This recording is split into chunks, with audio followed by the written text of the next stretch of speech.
Sa paglipas ng mga araw, dalawa sina Ashley at Rave sa mga housemates na naging malapit sa isa't isa at madalas maging tampulan ng tuksuhan ng mga kasama. Pag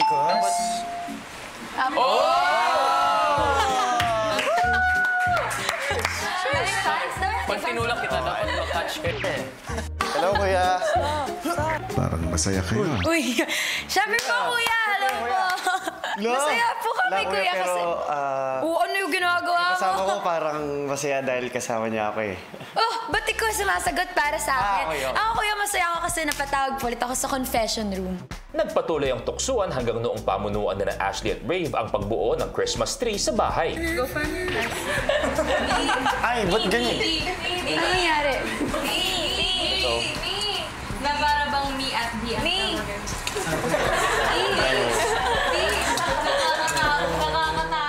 Parang kusa na lang po kaming naging close bigla nang hindi namin namamalayan. Kapag may ginagawa, kuya, bigla namin pupuntahan yung isa't isa.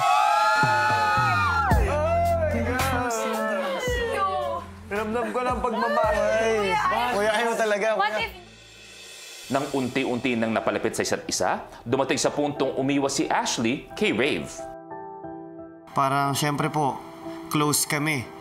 Na lagi kami magkasama tapos biglang parang nag-tone down siya sa akin. So, siyempre po, as a friend niya din, siyempre po masasaktan din ako, kuya. Kaya na-open up ko po sa kanya yun. Matapos ang ilang araw, muling nag-usap ang dalawa. But I feel really comfortable again.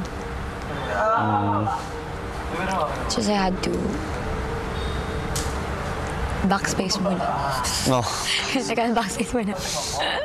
Siguro po yung attention and focus ko po na dapat na nasa goal ko, kung ano ba talaga yung goal ko dito sa loob ng bahay ni Kuya, medyo gumaganon sa papunta sa goal na makilala si Rave. Lumihis po, nag-move po siya sa another world. Wow, another world! Ayun, yun lang naman. Gusto ko lang malaman kung may nagawa ko. Oh, wala. Oo, wala. Wala.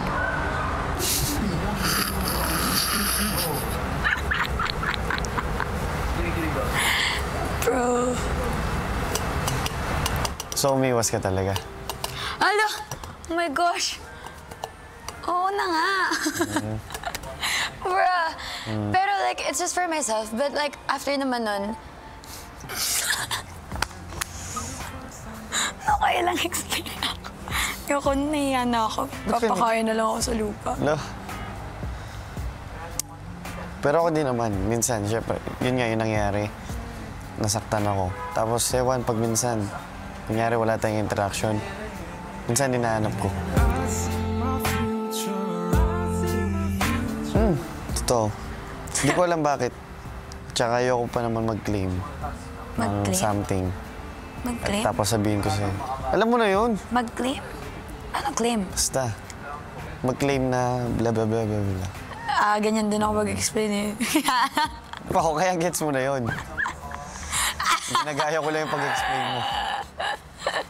Pero kapag naging clear ka, magiging clear din ako.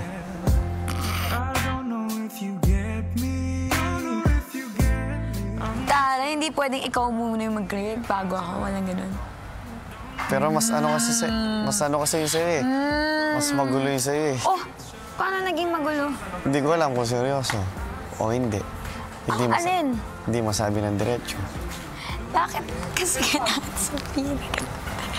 Siyempre.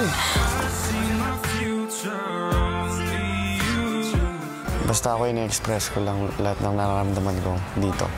Yan lang. At yun yung nararamdaman ko. Kaya sinabi ko sa'yo. Kasi importante ka din sa akin eh. Kaya gusto ko kapag may problema ako, o kaya may nangyari sa atin, mapag-usapan natin. Ganun lang. Okay na tayo. Okay naman. Okay naman. Okay naman eh.